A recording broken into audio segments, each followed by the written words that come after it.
filled it in. No time for the doubt, they counted me out, I'm getting it in, yeah. No time for no loss, I'm paying the cost, I'm in it to win, yeah. Refuse, mine, it can't be diffused. If you ain't thinking the same, then we playing by different rules. You can't see the vision, we living at different views. Until we complete the mission, keep getting up, never snooze. I walk the mile in my shoes, had the mind of a fool, chasing diamonds and jewels. Trust me, I was confused. Started minding my business and used my mind as a tool. Ended up finding my purpose and found the time to get to it. They told me I couldn't do it, they told me I couldn't make it. They sold it, could never break it. That's sadly mistaken. I need a piece of the pie, I want it so bad I can taste it. They told me like Toby, keep on running, toes they gon' take them. Refuse to lose, built to win, apply myself, I filled it in. No time for the doubt, they counted me out, I'm getting it in, yeah. No time for no loss, I pay for the cost, I'm winning to win, yeah. Refuse to lose, I'm built to win, apply myself, I filled it in. No time for the doubt, they counted me out, I'm getting it in, yeah. No time for no loss, I'm paying the cost, I'm in it to win, yeah. Refuse. All right, welcome to Refuse to Lose, the weekly special. We got two special guests with us tonight, y'all. I'm so excited about these two. From the Street Noise podcast, you know, a great podcast that I tune into every Tuesday and Friday. We got my man, Hater D. How you doing, Hater D? Hey, what's up, Joe? Thanks for having us on tonight. Appreciate it. Yes, sir. Yes, sir. Yes, sir. And we got the one and only WhoDat. WhoDat. How you doing, man? What's cracking, brother Joe? Hey, I echo Daryl's sentiments. I thank you for inviting one half of the Street Noise Nation onto tonight's podcast so that we can chop it up. And I'm looking forward to tonight's dialogue and discussion. So let's get it started, baby. Yes, sir. Yes, sir. So on the back end, I'll have you guys, talk about your show, let everybody know what you guys have going on, so they can tune in also. Because like I said, they have a great show they do every Tuesday and Friday that I tune into faithfully. All right, and I actually, commentating that thing too in the comments. All right, but look, before we get started, first of all, thanks everybody that's on right now tuning in. We appreciate you guys for being on early. Make sure you guys like this video, subscribe to the YouTube channel. It's very important that you do that. And also share with somebody that you know so they can hop on with us. We also want you guys to use that comment section. We can see the comments you guys throw up there. We're going to share them on the screen. Communicate with us. We will do that same thing back to you guys. All right? So, look, we're going to get this show started, and we're going to kick off the first question. And we got Hater D kicking us off. Hater D, the straightforward guy. This guy is straightforward, y'all. He gives it to you straight raw. All right? So, the first question, we had a lot of things happen in the trade deadline. Yes, sir. In my opinion, least of it, I thought it would be more stuff going on, but we did have a big move between Philly and the Nets. And Hater D, I found out that you a Philly fan. So this, yes, sir. This actually, hit you directly. So we're gonna talk about that. So Hater D, who won that trade, the Nets or the 76ers? Look, Joe, I know I'm a Sixer fan, so I'm gonna try and be partial as much as possible here. But in reality, right now, as we sit here today, the Sixers won that trade. The reason why I say the Sixers won that trade, because they know what they have in James Harden. They know what James Harden brings to the table. I think that James Harden and JoJo have a window of 2 to 3 years to bring a championship to Philadelphia. And I think this gives Joel and the Sixers the best opportunity to win a championship. The problem with the Nets is they don't know what they're getting in Ben Simmons. No one's seen Ben Simmons on the basketball court since last May. And remember, the last time we saw him, he was scared to shoot and couldn't shoot free throws. So, again, you don't know what you're getting in Ben Simmons. So you get that. That's a large question mark. I know Kyrie can't play home games, and they talking about lifting the mandate. I get all that. But the reality is it's hard acclimating 5 new players into a system, which the Nets are going to have to do with Dragic, Simmons, and 4 with the 2 they acquired from the 76ers. So they only have 23 games left in the regular season. So I don't see them putting it all together this year. I think the Nets will be a better team next year. But as for this year, I think the Sixers have the best chance to win a championship. And that's ultimately the goal, is to get your team to the finals and win a championship. And I believe the Sixers have the best chance to win a championship this year. Okay. All right. WhoDat? Who you got? Again, thank you, Brother Joe, for welcoming myself and Daryl on to Refuse to Lose. And we offer a heartfelt thank you to the Refuse to Lose Nation. And for those of you that have had an opportunity to, catch a snippet of the Street Noise podcast, you would know that, I usually have a strong retort for what my brother Daryl usually puts out there. He always comes with facts, but, just like everybody else, is tied with emotion. And he makes a lot of good points as to why he believes Philadelphia won this trade in the immediate. And I can't really refute any of those points that he made. But you have to look at it from a macro look and not necessarily look at it from a micro look as it pertains to this 20-game push for both teams, right? Yes, you have not seen Ben Simmons on the floor since May of 2021. And when he exited his last playoff game last year with the 76ers when they lost to the Atlanta Hawks, who was a lower seed. So, personal jab at you, D. But at the same time, when he left that court, not only Philly fans, but NBA fans had questions about this kid's commitment to excellence. 6'10", top-tier defensive player, top-tier dribbler and facilitator on the offense, but can't buy a shot. We got it. We all understand his limitations on the offensive side. But there are two teams when all of this trade talk was being discussed that you did not want to consider if you did not want to put Ben Simmons in a situation where he could possibly succeed. That was the Brooklyn Nets and the Golden State Warriors. Well, obviously, the Golden State Warriors don't really need facilitators because Steph can do both facilitate and shoot from the locker room and still, make it, as well as Clay. So Brooklyn was a more logical choice for the simple fact that you have KD, one of the top two shooters in the world, and you have Kyrie, who can give you 50 on any given night.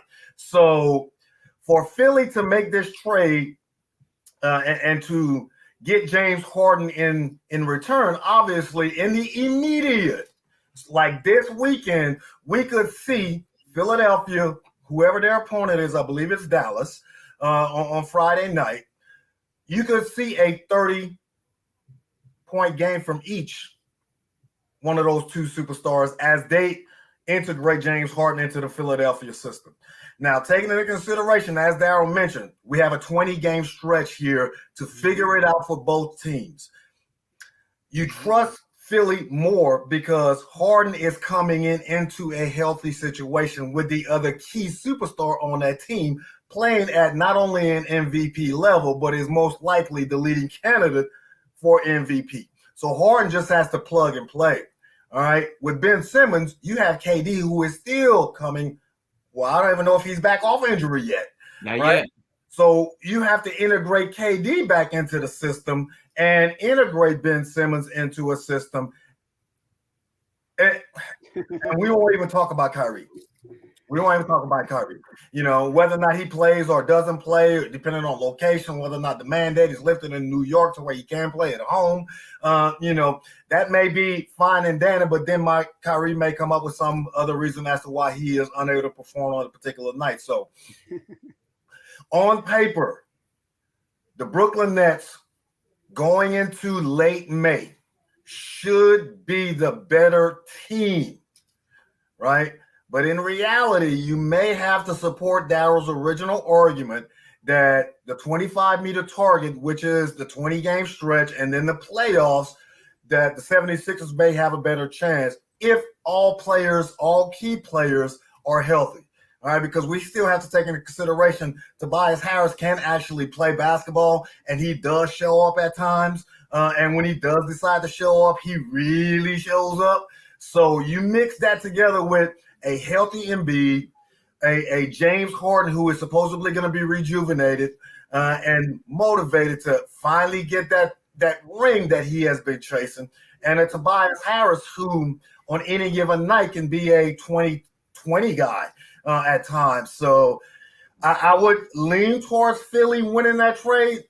But again, we'll see over the next 20 games which team is able to gel better, which team is able to gel faster, and which key player is able to make that transition in such a seamless manner. Then we'll be able to say, well, either Brooklyn won it or Philly won it. But obviously, whoever gets that chip first wins the trade. All right. So you going with, so you saying the Nets should be better, but you going with Philly right now? Right now. And that's before anybody even plays a game. Okay. You know what I'm saying? That's before anybody even steps onto the floor. All right. Because, yeah, we haven't seen Ben since May. And he has not played because of mental health issues. Right? Supposedly. Right? And none of us, and I got it, and I'm not trying to take a jab, but none of us are mental health experts, so we can't sit here and say that he was putting on or he was putting off. All right, but just looking at the last 3 days coverage post All-Star weekend, you know, Embiid's interview saying that he was applying pressure and support at the same time, and then just completely discarded Ben Simmons as a teammate, and no longer look to, you know, me being the big brother, so to speak, on the team to shelter or look out for my younger, talented brother, you know, to try to bring him along. Well, since he felt that that environment was not conducive to his mental health, that is why he fell back and said, hey, I'm no longer going to play in Philly. All right, you're going to trade me, which eventually happened. All right, now, a change of scenery, we all know can do wonders for our motivation, wonders for our psyche, wonders for our emotional state, right? And I believe that going into the building with Kevin Durant and Kyrie and all of the big lights of Brooklyn, and understanding that I'm joining a system that I'm not going to be required, I'm not going to even be counted on to give you 15 points. If I give you 15 points, that's a plus, right? Because that means I'm driving to the hole to get my buckets. Hold on. Time out. It's to facilitate. Time out, WhoDat. The opponent's number one option. Go ahead, Daryl. Hey, Joe, I didn't even bring this up, but I'm going to bring it up now. Okay. I didn't bring up coaching. Doc Rivers can coach circles around Steve Nash. It's not even close. Yeah. So that's a fact. That's factor number one. And in basketball, there is no way you can hide a player in back. You cannot play 4 on 5 last 2 minutes of a ball game. So if Ben Simmons is going to be on that court, he can't just go stand in the corner while the rest of those guys play offense. He has to touch the ball. He's going to have to shoot the ball.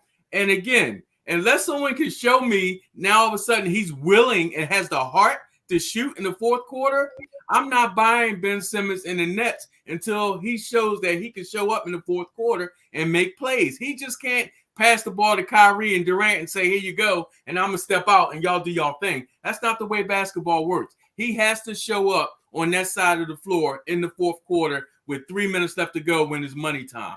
And until I see something different, the Sixers have won this trade, hands down. Now, my counter argument to that is you are correct. The coaching does matter. The system that you join does matter, right?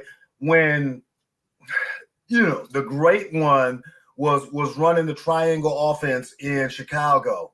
And, you know, he was like, all right, well, this is the focus of the offense is to make sure that Michael is put in a position to where he can do what he wants to do, whether it's shoot, drive, pass, whatever, right? So Phil Jackson mastered the triangle offense. I'm not saying Steve Nash is a good coach. I'm not saying that at all. But we all know in today's NBA, superstar players, i.e. KD, i.e. LeBron, i.e. even Kyrie, or they have the luxury of kind of facilitating the offense on that particular team, unless their coach is a Hall of Fame caliber coach. Yes, Steve Nash was an excellent point guard, which tells you that he has some offensive-minded skills, right? So working with KD, working with Kyrie, you will be able to facilitate and create an offense in the fourth quarter, depending on the score of the game and the tempo of the game, to where you can have Ben Simmons right there in the heart of the offense and not have to depend on him to score, because you have multiple scores. It's not just Kyrie. It's not just KD. You'll have Seth there, right? And you have the other Brooklyn assets that they have sitting on the bench. So it's not just that I'm going to need Ben to score in the fourth quarter. No, I need you to play defense, lock down the opponent's best player, and then 2, facilitate this offense so that Kyrie can go to work when he's there. And definitely when KD is back and healthy, just give them the ball. I'm not saying and get out the way, but facilitate the offense to ensure that you are picking and rolling with whatever big man we have in the game, because you are 6'10", and you do have effective range from 5 feet and in, right? So that means you're going to be driving as the point guard, open up those wide open 3-point shots for KD and Kyrie and anybody else that wants to take a 3. Hey, Joe, get in here. Be the tiebreaker. Come on, Joe. So look, I think both teams won the trade, but I'm gonna roll with the Nets. I'm sorry, A to D. I'm going with the Nets. I'm gonna break it down for y'all. So look, I think, like I said, both teams won. They both got what they needed. Both of them did. You start with the Sixers. They finally got somebody that can facilitate and create their own shot. It's the first time they got that. Ben Simmons could not create his own shot. So that's a plus, So the people are talking about this pick and roll with Joel Embiid. That will be successful. The only issue I have with that is Embiid is not Capella. Embiid is more of a shot. He's more of a throw the ball down low and let me go to work. Because Joel Embiid, he leads the league in usage rate. So a lot of his shots are one-on-one, either in the high post, the low post, sometimes on the wing. And James Harden is more of a pick and roll point guard, So, but one thing I could say about James Harden is he is willing to sacrifice. He was willing to sacrifice with Westbrook. A lot of people thought that didn't work. And I think that match worked at the best it could. They just ran into the Lakers, Right. So they won for them, but the Nets definitely won. They won because here's the thing: like everybody's talking about this Ben Simmons situation. Don't forget Kyrie didn't play all year either, and look what happened when he stepped on the court. It didn't take him months to get back into Kyrie form. Right away, he was looking like Kyrie after the second game. So Ben Simmons, and you heard his interview, he said he plays almost every single day. He plays almost every single day. He's been working out. And I don't want to get into the mental part of it, but listen, he has to listen. If it's true or not, he has to follow through to get his money back. All right. So, all right. Straight up, he has to, if it's true or not, because he said months, and now they saying weeks now. I'm telling y'all, I think he's gonna be playing late next week. That's my opinion. I think they're gonna have some progress. He's ready to play. He's gonna be playing next week, late next week. So, hey Joe, I can guarantee he won't show up March 10th in Philadelphia. I guarantee you that. Hey, that's when I would debut. Maybe they're trying to say that for the playoffs, but I would love to see them there, and that'll be super soon though. That's like, that's crazy. I would like to see him against them for the first time in the playoffs. I think that'll be more exciting and more of a thing. But you got to think about it. Ben Simmons in a perfect situation. Out of any team you could have got traded to, the Nets were the perfect spot for Ben Simmons. And not only they got Ben Simmons, they got Seth Curry and Drummond, who both address needs they have. Like especially Andre Drummond, the Nets had an issue with rebounding, right? They don't have no big man. They got Claxton, but Claxton can't bang with nobody. He's too small, right? So Andre Drummond there averaging 9 rebounds a game in 18 minutes, he's going to be playing like around 30 minutes. So he could easily average like 14, 15 rebounds. Time out, Joe. Have you seen Drummond lately? He look like he spent too much time at Chick-fil-A. That joke ain't playing 30 minutes. Right now, he can give you 12 to 15 because that's what he's doing with the 12 to 15? He was playing 18. After 15 minutes, he's sucking wind coming up and down the court. Look at him. He is not in shape. I can tell you that right now. He can't give you 30 minutes. His first couple of games, he was getting like 17 rebounds. He was getting rebounds, and he played some minutes. So with Philly, he was playing 18 off the bench. So he's going to play more with Brooklyn. And then also Ben Simmons, he got shooters all around him. He got KD, Kyrie, Patty Mills. Nobody mentioned Patty Mills. They just signed Goran Dragic, right? And he's on revenge mode from the last time he was really playing in the finals, right? And then you got Seth Curry, who's shooting the worst percentage of his career, which is 40%, which is still great, So they have a perfect team around them. And one thing about Ben Simmons, where he is better than James Harden in, transition. So they're going to be great in the transition. I could definitely see that. So Ben Simmons is going to be able to be him, which is play defense, rebound, and pass the ball. And then if he get opportunities to score, then he good. You know, but he won't be somebody to be looking for to score like they were in Philly when Embiid was in, you know, when they were looking, you know, when Tobias and Embiid went there. So I got the Nets winning that trade. Sorry, I hated D. Nets winning that trade. Yeah, no, you are correct long term. You are correct long term. But the question is, can they put all of that together? Yeah. Months. With Think Steve about Nash as your coach. You can't say yeah because your key component is still sitting on the street. Okay. Look, last year I know James Harden and Ben are two different players, right? But they barely played. They played what 13 games last year. KD got hurt. Harden is in and out. Yeah, they played in the playoffs. Yeah. Huh? Go ahead. In the playoffs, they look unstoppable when they were all healthy. When they played Boston, they just demolished Boston. When they played the Bucks, they made the Bucks not look like a championship contender until James Harden got hurt. James Harden got hurt with Kyrie and KD alone. They were on track to beat the Bucks, but then Kyrie got hurt and they went 7 games. So I think it will work because KD and Kyrie are veterans and they all fit. Nobody stepping on nobody's toes. It's not like Ben is doing something that KD will be responsible to do. And so I think it's going to work. And they have a bunch of shooters around them. So I think it will work. Ben's going to come back sooner than y'all think. I get you say that, but let March 10th get your popcorn ready. He better have security when he come into the Wells Fargo Center. I hope he does come back on March 10th. I hope he does. We're gonna be ready for him. He better have security. He definitely gonna have security. There's no way he's gonna walk in there like that. There's no way. All right, so look, we're gonna move to the next topic. That was very entertaining, very good. So before we move to the next topic, y'all, make sure y'all follow that ticker on the bottom. Like this video, subscribe to the YouTube channel, and listen, you can do it. It's very easy. This is a subscribe button somewhere in front of you. Just click that button, and you'll be subscribed to the YouTube channel.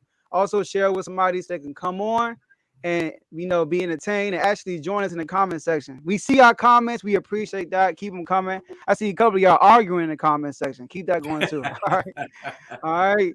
So, look, we're going to move on to our next topic. All right. Our next topic. And this time, WhoDat is going to start us off. And WhoDat, you are a Lakers fan, right? Who? You a Lakers fan? Oh, that I am. Yes, sir. Okay. Lakers fan. All right. So you a Lakers fan. It's funny how you start on the Sixers and you start on the Lakers, right? So we're gonna talk about these LA Lakers, man. Ooh. So the Lakers, I think almost everybody preseason picked them to make it to the finals. I did. You know, even probably now, okay, they did right. I picked them just off the strength of the star power and LeBron, of course, right. But we all see stuff is not adding up. It's not working. They didn't do nothing before the trade deadline, so they are stuck in the 9th spot right now. So so WhoDat? Are the Lakers playoff bound? Were they not the play-in bound? Are they playoff bound? Will they make the playoffs this year? Okay, let me go ahead and provide a little context as to why I'm going to say what I'm going to say in the end as to whether or not the Lakers are playoff worthy and are they a playoff caliber team.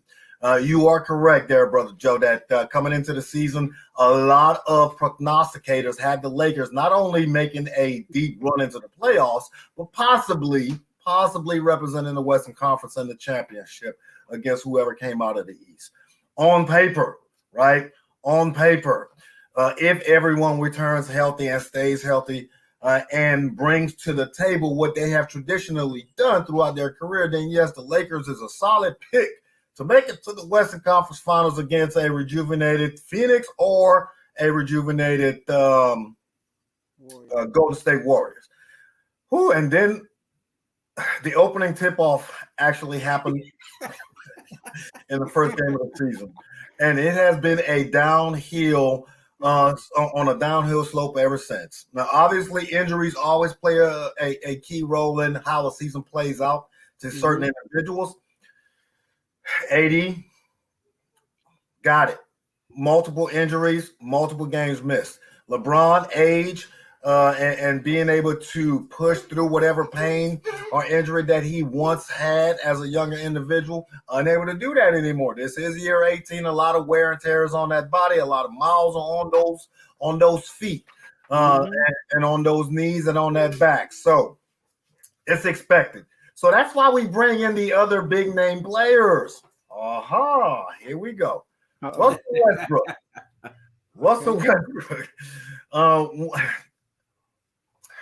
I made this statement way back in early 2021. Don't do it. Don't do it. Podcast. And I'm going to put myself out there to your audience. Oh, I made this statement when we were having a discussion about the 2021 playoffs and whether or not where Russell Westbrook ranked amongst the top tier point guards of all time. Right. And we all know the top one is Magic. And depending on where you fall after that, your list differs a little bit. Well, I was feeling myself that night. And I went out there and said, well, Russell Westbrook, based on his career, all right, coming off of 2 consecutive seasons where he averaged a triple-double, a former MVP, guy that he's never won a ring. But, you know, you're in the league with Steph and LeBron, and sometimes that just plays out to where you're not going to get a ring.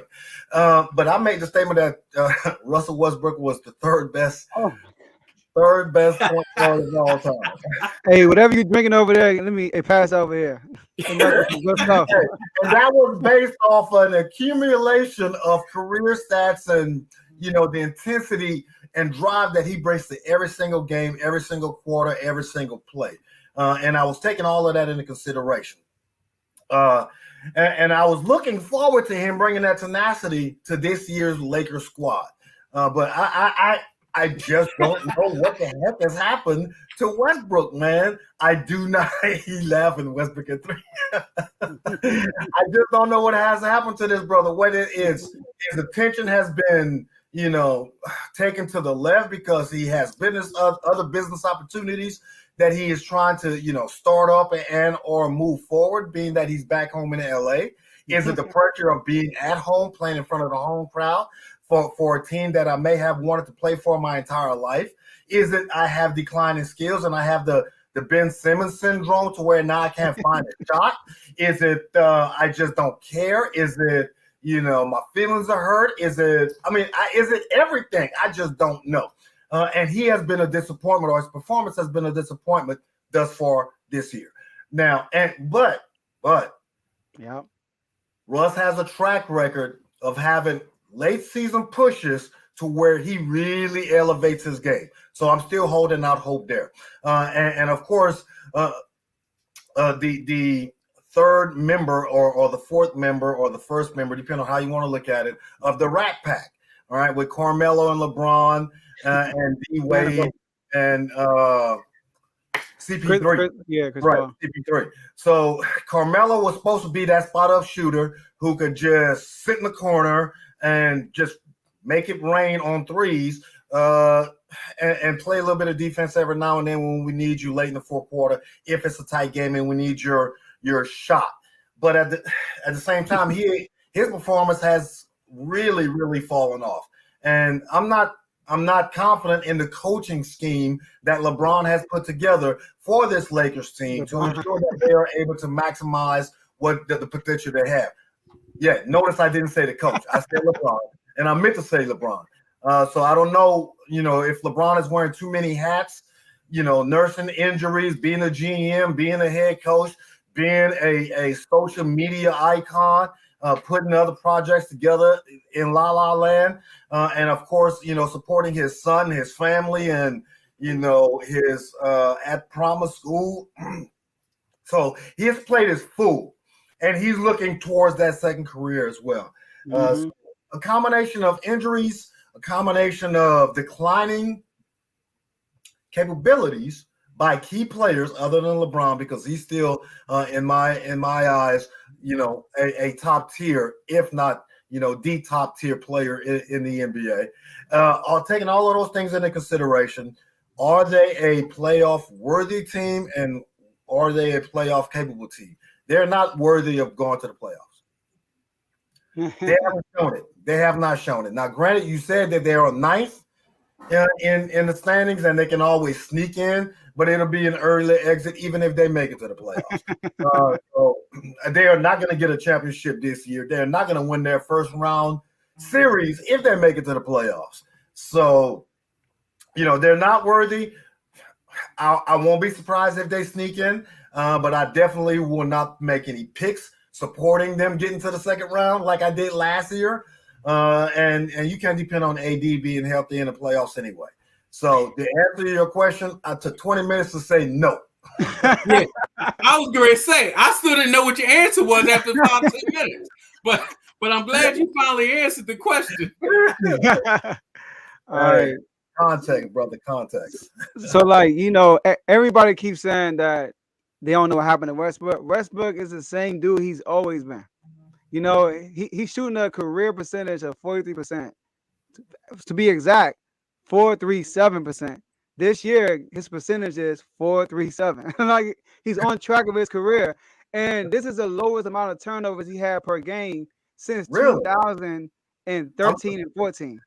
Those stats surprise me because it doesn't look like he's performing on par as to what he has done throughout his career. It looks like he is tanking plays, tanking games. I mean, hitting shots off the backboard like, dude, the backboard is 12 by 12. Find it. It's there. Trust. But I guess if he's on par with what he's always done, he's just not having enough opportunities to highlight his drives to the basket because that's where he's dominant. When he's driving and he's aggressive. Spot up shooting is not his thing. And I think he's settled too much for spot up shots thus far this season, which is, why it looks like he's playing like straight hot trash. Yeah. Hey, Joe. Uh-huh.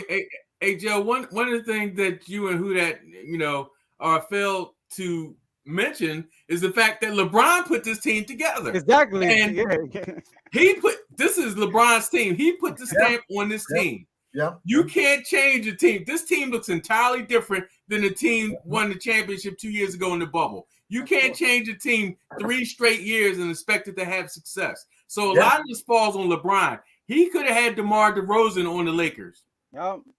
He could have done some other things. He could have had Buddy Hield and another person from the Sacramento Kings. It was other things that could have happened, but LeBron put the seal of approval on this team, so now he has to bear the brunt of it. Okay? Yeah, you're right. Again, all this doesn't fall on Russell Westbrook. No, okay? It doesn't. This it's a combination of things. The pieces don't fit. The coaching has been horrendous. And again, you're playing in the stacked Western Conference right now. Even if all of them was healthy, the best they could possibly be will be the 5th or 6th best team if everyone was healthy. And again, if they make the playoffs, it depends on who they get in that playing tournament. If they get the Clippers or Minnesota, they could take a loss. Yeah. They could take especially if Kawhi and Paul George come back for the playoffs, they could take a loss in that first playoff tournament. Or even if they play Minnesota. Mm-hmm. Yeah. Yeah, like I agree. I agree. Like, see, LeBron, he made a team. Like he said, LeBron made a team. But Westbrook, like I said, Westbrook's been doing the same thing he's been doing. And the problem with the Lakers is that, they got a lot of problems. Number one, Westbrook is a problem. He don't fit. They don't have enough 3-and-D guys around LeBron. LeBron, you look at his whole career, he had 3-point shooters and great defensive players around him. That basically dirty work people that do dirty work. And with this Lakers team, they don't have that. You got Horton Tucker who's shooting terrible from the field. He's shooting like 25% from 3. The only person that's shooting good from 3 is Carmelo, but Carmelo's not good in the defensive end. And Malik Monk. That's it. Outside of that, everybody else is playing like shooting. Anthony Davis. You want to talk about somebody that lost a shot? That's Anthony Davis. Anthony Davis, his free throw shooting is terrible. And his jump shot right now, I don't know what the heck happened to it since 2020. 2020, he was ready the Lakers MVP, not LeBron. I don't know why LeBron was getting MVP, but that's not a story. But and so the thing is, you look at the rest of their schedule. The rest of their schedule, they got 23 games left. They got like 15 games against playoff teams, current playoff teams. So it's gonna be tough for them, And like Hater D said, if they go to the play-in, they're gonna have to play a team like Minnesota, the Clippers. And listen, don't sleep with my Kings. All right, my Kings, we gotta get into that 10th spot. But I'm not going to do that. Wow. But right now, okay. Yeah, that was a joke though. Right now, the Blazers at the 10th spot, they gonna slide. The Blazers are tanking, y'all. They are tanking. I'm gonna lay out on the secret. The Blazers are trying to pull a 2008 Celtics move. I'm telling y'all, they ain't got hurt.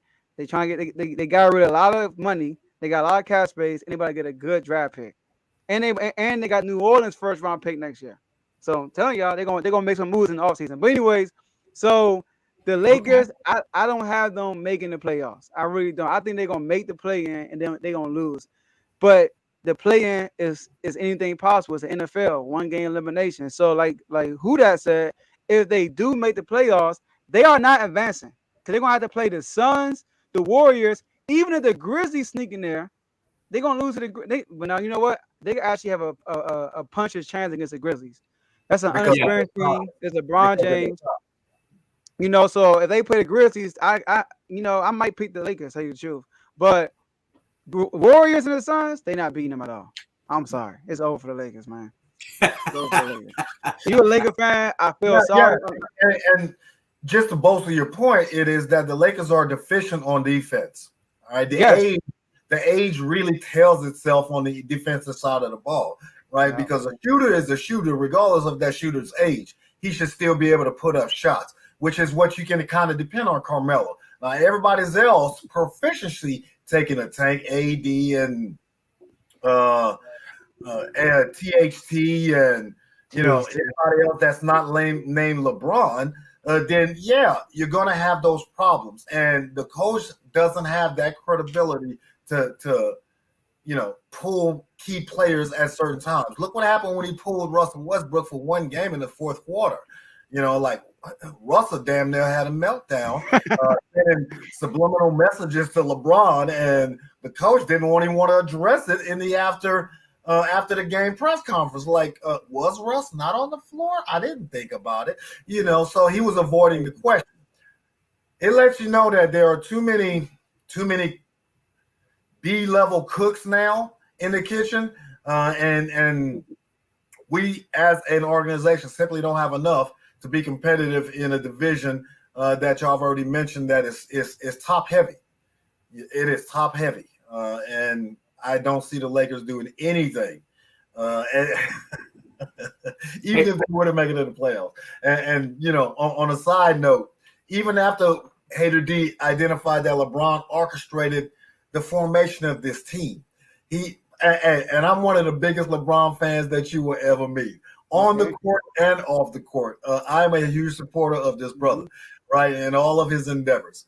But LeBron had the audacity to shift the blame to Rob Pelinka because Rob Pelinka and the Lakers organization did not make a move at the trade deadline for key players because they were unwilling to give up a draft pick 33 years from now. For someone who is basically 14 years old today, and the Lakers were unwilling to do that to get Russell Westbrook and that $40 million price tag off of their roster. So you got to be a bad man to orchestrate the monstrosity that you now have and then shift the blame for said monstrosity to Rob Pelinka. Hey, I salute you, LeBron. Keep doing what you do, bro. Yeah, but Pelinka, see, Clutch Sports, they interrupt situations. You know what I mean? And they're too they in the Lakers business too much. The Lakers can't beat them because the Clutch Sports got like a stranglehold on the whole organization for real. So Pelinka felt pressure to make the move for Westbrook. I'm pretty sure he didn't want to make that move, but LeBron AD. So Pelinka, so for LeBron to say that he didn't really say it. He's like dancing around it. You know what I mean? Mm-hmm. For him to do that and praising other GMs for the Rams GM, the OKC GM, it's like, come on, LeBron, man. Like you got more class. But LeBron is a great player. I'm a fan of him too. He is the second best player in history. He's a great player. But Hey Joe. And real quick, anytime Magic Johnson don't want anything to do with this organization, that's a problem. That's a huge problem. When you're talking about arguably the greatest point guard of all time, possibly the greatest. Arguably, definitely. With his second or third greatest Laker of all time, he doesn't want anything to do with this franchise right now. That's a problem. Jeannie Buss has a job on her hand. She has to redo that organization because Yeah. Rob Pelinka is not the answer. The coach is not the answer, and you gave LeBron too much power. So it's a problem within that organizational structure right now. I mean, we understand why Rob Pelinka is there. Rob Pelinka is an extension of the late great Kobe Bryant. Yeah. And Jenny Buss married the Kobe Mamba mentality a long time ago, way back in 2001 when they won that first chip, and her father was leading that organization. It's not working no more. It's not working anymore, right? Yeah, we got that. But it's hard to divorce something that you have become so accustomed to and has success with, right? Even after Pelinka was named the GM and Magic exited stage left, right? It was because of those ties to Kobe. Now, when they signed LeBron after Magic did all of that work, they knew that it was a formula that was eventually going to work, right? Giving LeBron the opportunity to kind of cherry pick those key veteran players from around the league to bring them to LA once he was able to convince AD to come on board. And I'm going back to 2019 and 18 when LeBron first joined the Lakers. But that has run its course, and it's going to be difficult for the Lakers to think about, well, do we actually follow LeBron when he has already openly stated that I'm married to y'all for maybe another year? Exactly. And wherever Bronny shows up, that's where I will be. That's crazy. So they understand, and Jenny Buss understands that LeBron is here only for a short time. He is not going to be a Laker for life. He is not Kareem. He is not Magic. He is not Kobe. He is definitely not Shaq. So as it pertains to Laker lore, right, the legacy that he is going to depart the Lakers with will not match those other Lakers, right? And if you're not even on the same level as the NBA logo, agreed, for the Laker Nation, then your influence is temporary. And I think Rob Pelinka may outlast LeBron in Los Angeles. And I say all of that to say this. Wow. The Lakers are going downhill after next year.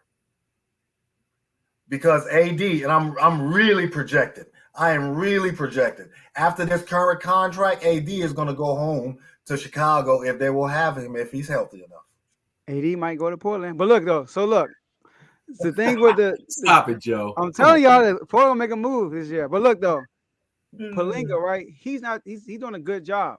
He's doing a good job with the cards he was dealt. People forget when they won a championship, he made all those last-minute moves to get people like JaVale McGee and stuff like that to create that championship team, Dwight Howard and stuff like that. Pelinka did that. And even this year, when they signed Westbrook and they made all them signings, people did make jokes about them being old, but everybody praised Pelinka, though. People were saying that he did a good job last minute scrambling, getting people like shooters around LeBron, Wayne Ellington, Kendrick Nunn, Malik Monk, Trevor Ariza. The only issue is nobody plays defense because they scoring points. Just nobody's playing defense. And when your two of your three best players are one of your worst defenders, LeBron, you look at his numbers defensively, he's playing bad. And Westbrook, they both are playing terrible on the defensive end. How are you going to set the tone for the rest of the team? So that's the issue right there, the defensive end. So yeah. And it's lack of effort on both of their parts because they're both physically gifted. They're both, in shape. It's not like they're saving or conserving their energy for the offensive side of the ball. No, both of them have the stamina of that's out in New Orleans. Yeah, he did. Both of them have two of the most well-conditioned athletes in the NBA. So the lack of defensive effort from both of those, that's choice. Yeah. Because they both, LeBron could, but LeBron's in the year 19. I'm not going to ask a lot from him. He's in year 19. You get a little pass. But Westbrook, come on, man.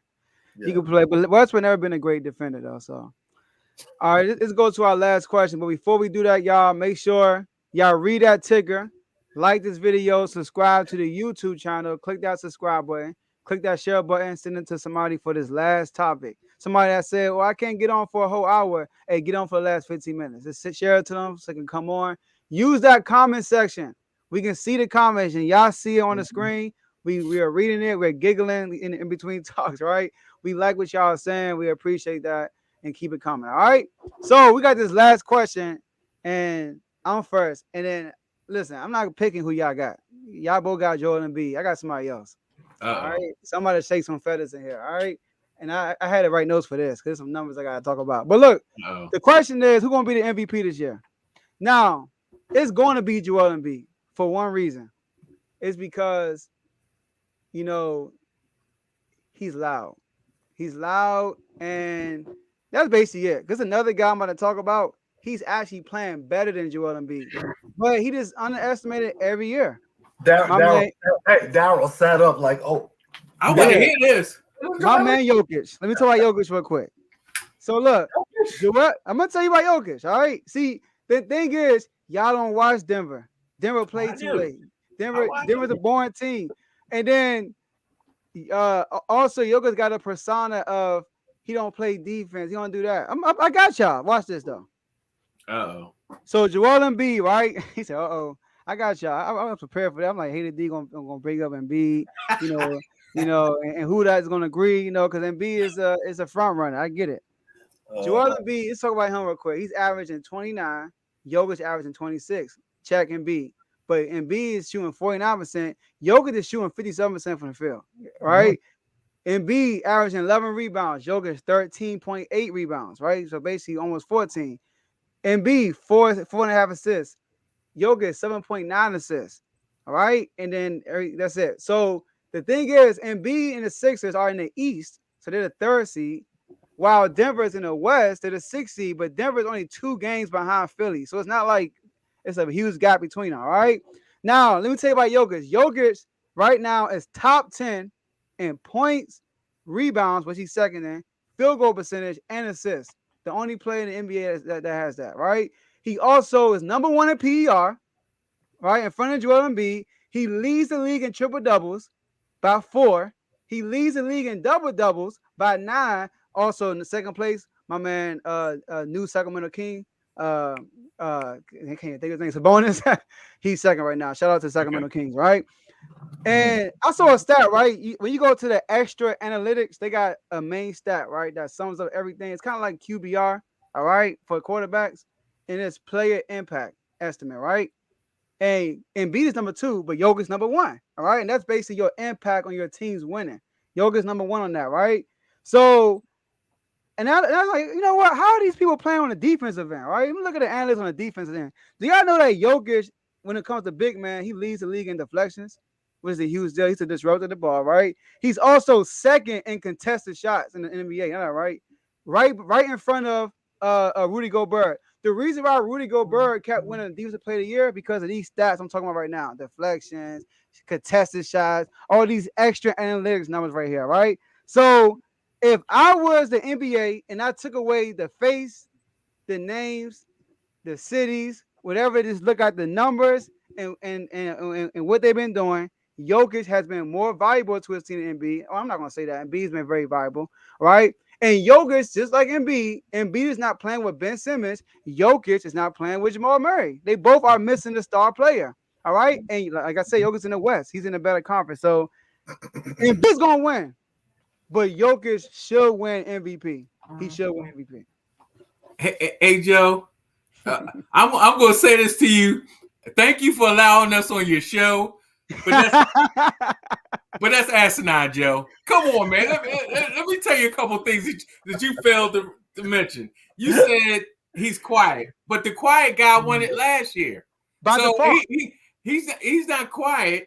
And second of all, what do your eyes tell you when you're watching these two players play? Be honest. What did he's more excited. Joel impacts the game more on the defensive side than Joker does because he is a better man-to-man defender than Jokic. Jokic is a better help defender, but JoJo is a better one-on-one defender than Joker. I'm sorry. I've watched a lot of Jokic's game, and he is a good team defender. You're correct. But a man-on-man defender, one-on-one, Joel is the better defender than Joker. I'm sorry. That's number one. And number two, you mentioned the conference. The East is much tougher this year. There's much no doubt tougher. the East is much tougher this year than the Western Conference. So again, when you take Really? those two things and you look at the focus and you look right before the All-Star break, the game against Giannis. When's the last time you seen somebody, a big man, have his way against Giannis? Only person I ever see do that was JoJo. Joel did that right before the All-Star break. So again, I hear all your arguments. I'm not disputing it. I have them top 3. Actually, I have DeRozan second and then Joker. But again, I think it's a matter of opinion. But I think you're just leaving out a couple things. Don't let your eyes deceive you. You and I both know, looking at these two on the basketball court, Joel Embiid is having a better season and is the better player. Hey, real quick, WhoDat? The Lakers, the top 3 seeds in the whole NBA are in the West. The Warriors, Suns, and Grizzlies have a better record than the number 1 first place Miami Heat. If Denver was in the East, they would be a 4th or 5th seed right now. They was in the East. No. But they're the 6th, they're in the West. Right. So top to bottom, the East is better. From 1 to 10, the East is better. Look, Brooklyn is 8. Brooklyn is your 8th seed, and you just told me that Brooklyn is going to do damage. They are your 8th seed, the Brooklyn Nets. Now, they could go over the West and dominate every team over there except for Phoenix and Golden State. They are the 8th seed right now. That's how tough the East is. Okay, go ahead with that. I got more, but go ahead with that. Check this out, right? I have 3 comments before I go into why I believe this person should be MVP. The MVP award itself does not go to the most deserving player every year. Everybody knows that. So saying that I'm having a better season than you are, therefore I'm worthy of the award it doesn't mean anything in the NBA. Second, when a person or a supporter of a player getting awarded the MVP has to bring up analytics as to why he believes that this player should be deserving of said award, you've probably already lost the argument. I'm just saying. All right. And third, impact does make a difference. And it's not about who is more boisterous. It's not about who is more dominant. It is about what I do for the entire team. It's not about whether or not I average more points. It's not about whether or not I get more rebounds. It is about when I am in the game, the net positive for my team is better than when I am not in the game. And I am able to facilitate the right play, whether it's me scoring or me making a rebound or me making a defensive play or me getting into the right place and make the right shot at the right time. So that to me is what an MVP is. Now, obviously, you need to have the numbers to support, a legitimate argument for you to be considered, as well as team success has to be right there. All right. Now, records are somewhat comparable between the two teams.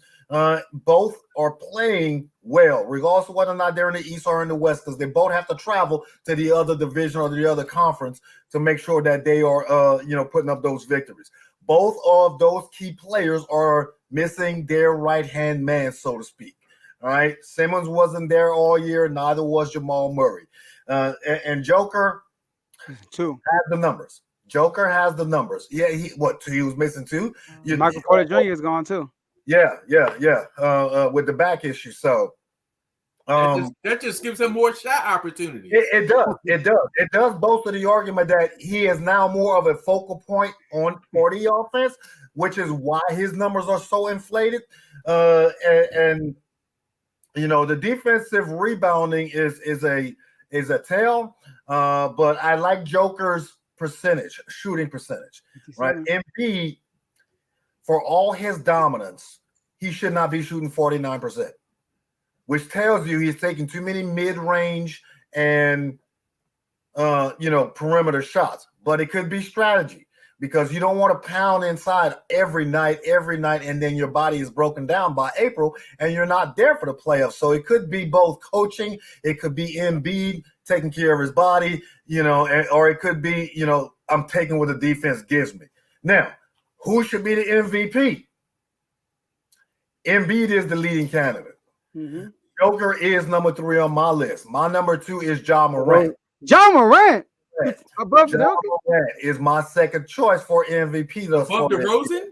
DeRozan is above DeRozan, simply because more team success for the Memphis Grizzlies over the leading or the division leading Chicago Bulls at 38-21. All right, Memphis is better than Chicago in my opinion. Ja has more of an impact. I know if the New Orleans Pelicans wish they had drafted Ja Morant instead of Zion. Yeah, good freaking night. What a mess that has turned into down in New Orleans. But you can't go wrong with either one of those 4 picks right now. You know, whether it's Embiid, DeRozan, Joker, or Ja, in my opinion, all are deserving consideration. And these last 2 months will tell who is going to actually be the MVP and who stays healthy. You have to be healthy to be there, right? Presence is part of the MVP process. And if you're not on the floor, you're not in consideration. Yeah. So real quick, I think Eddie gotta say something. Ja Morant and the Grizzlies, right? The Grizzlies are like 13-2 without Ja Morant. So they are a good team without Ja Morant. You know, but in DeRozan, they need every drop of his 40 points, 35 points. He's dropping 30 and 40, and they win these close games. You know, so DeRozan is way more valuable. And I'm not gonna say way more valuable because Ja Morant is a floor general, great point guard, all that stuff. But when it comes to when you look at it, DeRozan has been more valuable than without DeRozan, heroics. They're not the tied number 1 seed right now in the East. You know, and Zach LaVine's been hurt a lot too. You know, so but Jokic is above Ja Morant. If Jokic get hurt today, the Nuggets ain't winning nothing. I'm sorry, right? Ja Morant gets hurt, the Grizzlies will make a play-in push, you know, at least, right? So Jokic is way more valuable. And you did mention something about your team. You contribute to your team when it comes to are you like basically do y'all score more points or y'all getting outscored when you're on the court? Yeah, net positive, right? Mm-hmm. Jokic is top 5 in plus minus. Joel Embiid is not even top 20. All right, so Jokic is more valuable in that part. All right, it's just that you got your stats down, and I got to give that to you. You come with your facts, but again, if we have to base our opinion based on again science and analytics and facts, we've lost the argument because we know the NBA is a visual and emotional thing. In the story, right? And those who are voting for MVP, they do the eye test. Yeah, they do the eye test. True. And then Haiti, when you mentioned that Jokic won last year, he won by default. He only won because Embiid was deserving last year, but he got hurt. Yeah, he won because everybody James Harden and LeBron. Yeah, so, everybody else was hurt.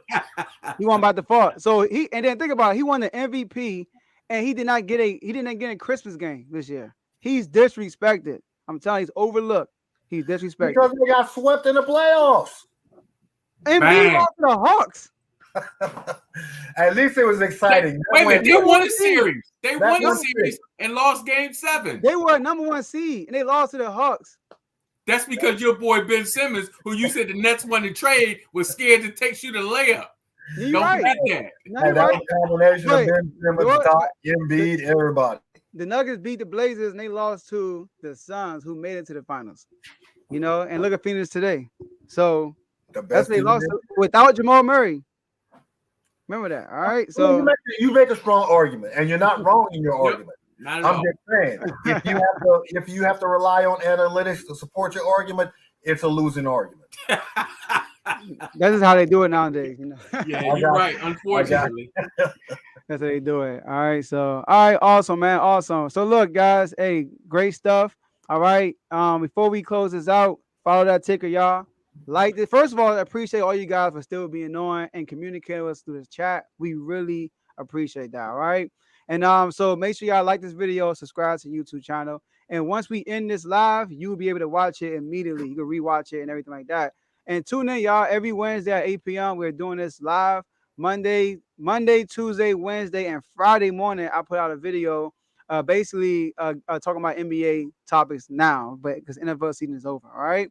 So before we leave, I like to do this Hater D and WhoDat.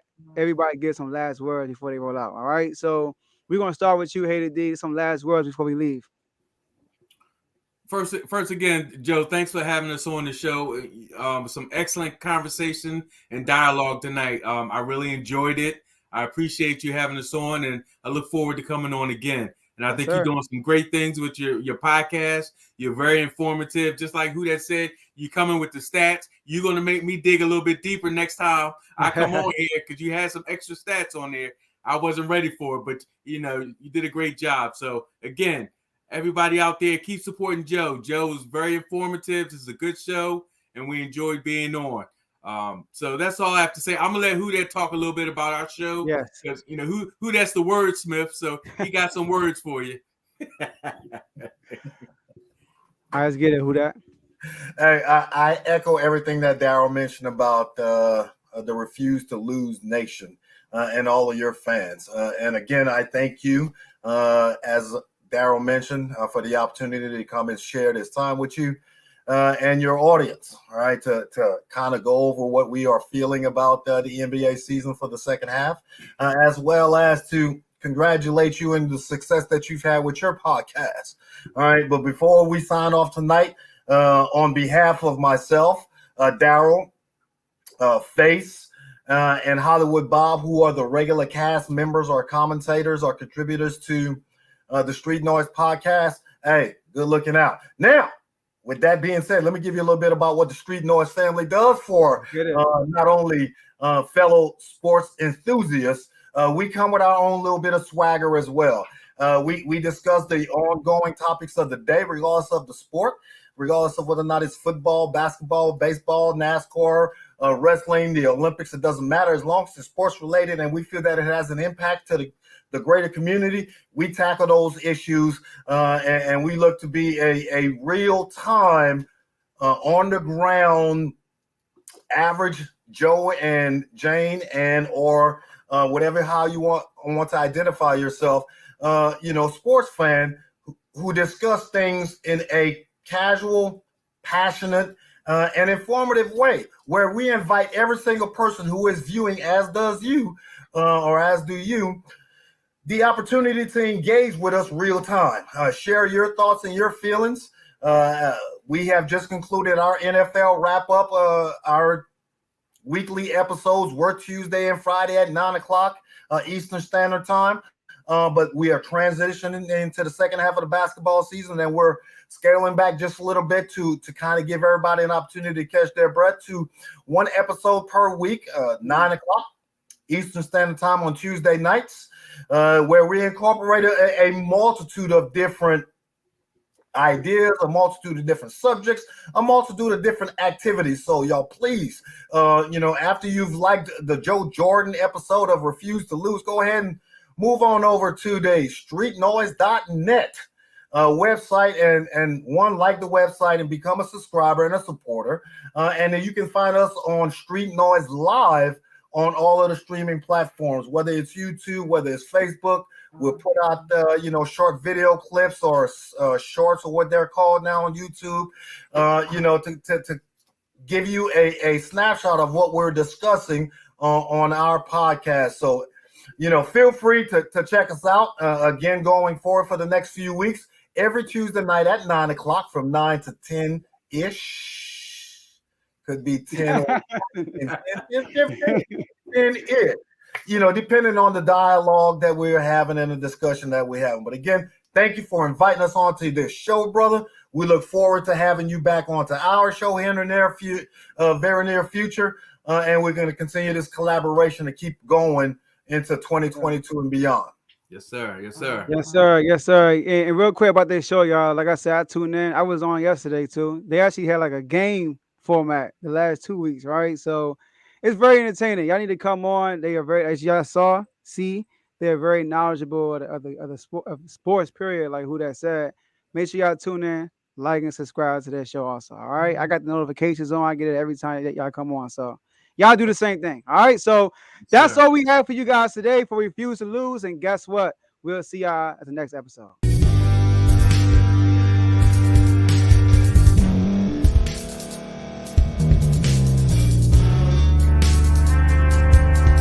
Thank you for staying to the end. We really appreciate that.